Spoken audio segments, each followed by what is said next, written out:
Hey everyone, my name is Jordan Book and I'm a communication studies graduate student at the University of Nevada, Las Vegas. Part of what I study deals with social media, so Positively Arts has asked me to put together this video that goes over some of the ways that parents and their children can use social media and the internet just in general safely and responsibly. So first up, because I am a grad student, I do like my academic definitions. So here's one for you for social media. But basically what we need to know is that social media is a website or an application on my phone that I can create a profile about myself. I can share information about myself. I can share content that I like, and I can connect with people from literally all over the world. And while that's really awesome and useful, it can also be a little bit dangerous if we aren't using it carefully, right? So before I ever sign up for a social media account, you definitely want to educate yourself. And you're doing this right now, so this is a great first step. Um, when we sign up, we always get these terms of service things, right? They're super long, they're full of words that I've never seen before, legal terms that I don't understand. So I freak out, I just hit accept, and I move on with my life and figure everything's going to be fine. But we do need to have an idea of what we're signing up for, right? So I always like to Google just like, Instagram terms of service and see if, an article has been written that says like, oh, Instagram can do this or that with your information. So you always want to have a pretty good idea of what's going on. Also, most social media sites require users to be at least 13 years old. So if you are considering allowing your child to get a social media account, they need to be at least that old to sign up for. I know specifically Instagram and Facebook require users to be at least 13. When we create our accounts, I don't like to use my personal email for social media accounts. I use a special email that I just, it's a Gmail account that's kind of a throwaway name. I put that in, and then I log out of that account on my phone and on my computer, and I only log into it when I absolutely need to like maybe change my password or do something like that. That way, it cuts down on some of the tracking that goes on. So if you have like a special, email account, but it's not logged into any of your stuff, then those social media websites are not going to be tracking you all over to all the different sites you go to. And it's actually really interesting if you use Safari specifically as your website browser, you can see there's a little shield at the top kind of by the address bar. And if you click on that shield, it'll tell you what websites are tracking you across, your different sites that you visit. So it's kind of uncomfortable. Like I've been on websites where Safari has stopped like 30 trackers from seeing what I'm doing on the internet. And it's kind of scary, right? So that's another reason why I like to use a specialized email so it doesn't get all that following of what I'm doing, what I'm clicking on, what I'm seeing. We'll talk a little bit more about that on the next slide. But when you do create your account, also, you're going to have to create a unique password. First rule, never, never, never use the same password across many different sites. Because if your data gets leaked or a company gets hacked and your password gets thrown out onto the internet, now anybody can take that password and log in to see your Facebook, your Instagram, your bank account, any bills that you have to pay online, your Amazon account, Walmart, whatever it may be. If you have the same password all the way across, then it's really easy for someone to get into all of your information if your password gets leaked.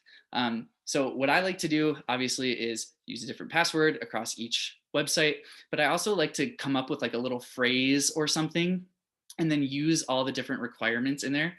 So you can see at the bottom, like I wrote Positively Arts, but I've got my lowercase letter, uppercase letter, symbols, and numbers, right? So we can do things like that to make it easy to remember, but that's harder for someone to guess and harder for someone to hack.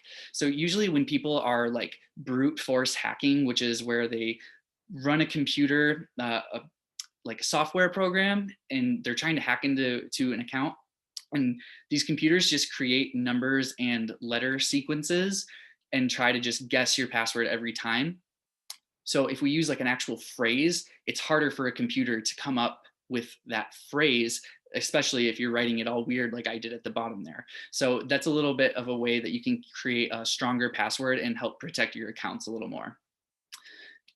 So privacy. This is what I was talking about previously when I was mentioning that companies track you, right? So pretty much every tech company tracks your behaviors and your internet use, right?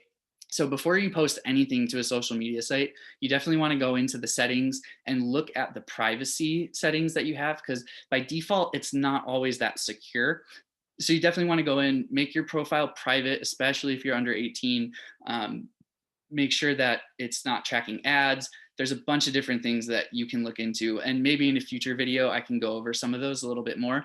But for now, just keep in mind that you should definitely go into your privacy settings and see what these companies are tracking from you that you're allowing in the privacy settings. So go through there. Definitely only accept friend requests from people you know, and then don't use like your location services, right?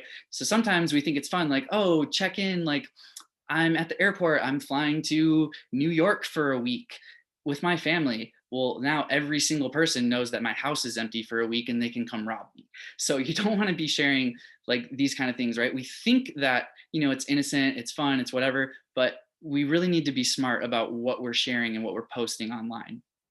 Um, there's a term that's been going around, it's called surveillance capitalism, right?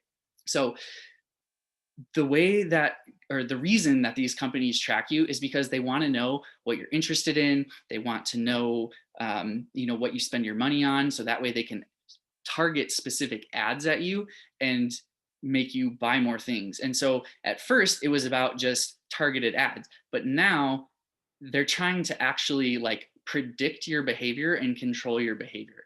And you don't really even understand it because like, think about, um, I'm talking with my dad about buying cat food, right? And then all of a sudden, as I'm scrolling through Instagram, I have a advertisement for cat food. So now how did they know that, right? It's because these companies, these apps, they listen to you, especially if you have like Hey Siri enabled. Your phone is constantly listening to you. Alexa, Google Home, all these things, they just get stored in this huge database that, Amazon or Facebook, whatever company, can go through, and they can figure out what you like, what you need, and they try to get you to spend money on the things that they think that you will like, right? So whenever you're posting on social media, definitely never post personal details, right? Like don't post, obviously passwords. You definitely don't want to post those, but any kind of personal detail, right? Like you don't want to say what your address is. You don't need to say what your phone number is or anything like that. I keep all of that stuff as private as I can. And then obviously, whatever you post online, it stays there for forever. Okay. So this stuff, the way the internet works is it all gets backed up, and there's like an archive of everything. You can go through on some websites and see, what Amazon looked like in 1999 if you wanted to. There's copies of everything anywhere. So always assume that whatever you post online is going to be online for forever, and that pretty much anybody can find it, even if your profile is set to private. The company will still have it at least. So maybe not everyone can go into your private profile, but the company will still have that. So we always say, think before you post or share. So we got the little thing at the bottom there, WWGS, which stands for what would grandma say. So if I'm posting something online, what would my grandmother say about it, right? So if I'm posting, a video of me and my friends goofing around, and it's something that I shouldn't necessarily be doing, my grandma's going to be mad at me, right? So if grandma's going to be mad at me for what I post, I should not be posting that thing at all, right? So only post like good content, things that are, you know, promoting you in a positive way and not oversharing, right? So definitely think before you post or share anything, and always ask yourself, what would grandma say about this post? uh Last one, defining boundaries. So when I'm allowing my child to get a social media account, we don't want them spending all day on it, right? And it's really really bad for mental health to be, constantly comparing yourself to other people, or seeing like, oh, this person went on a cool vacation, why don't we get to go on a cool vacation? Or like I see pictures of, wow, that guy is so handsome, I wish I was that handsome, right? So social media can be really bad for your mental health as well. So definitely make sure that we're putting limits on how much time. If you have, I know I keep using Apple as an example, but Apple does a pretty good job, in my opinion, of trying to protect users' privacies. And in Apple, if you are on like a family iCloud account, you can actually control the amount of time your child can have the Instagram app open or the Facebook app open. Then we can help control how much time our kids are spending on it, what they're posting, things like that. So we definitely need to be setting some boundaries. Um, some parents like to actually see what their kids are writing or posting before they actually post it. That's a personal decision. That's up to you and your family. Do keep in mind though that your child is a person and they are entitled to some privacy, but you obviously as a parent have the right to make sure that they are behaving correctly and ethically in the way that you want them to. So just keep an open dialogue with your kids, talk to them. Be the more open you are, and making these things like normal conversations to talk about, the easier it's going to be for you and your child to work together to figure out what's the best way for them to be using the internet and these social media sites. Um, Also, like, where do we keep the devices?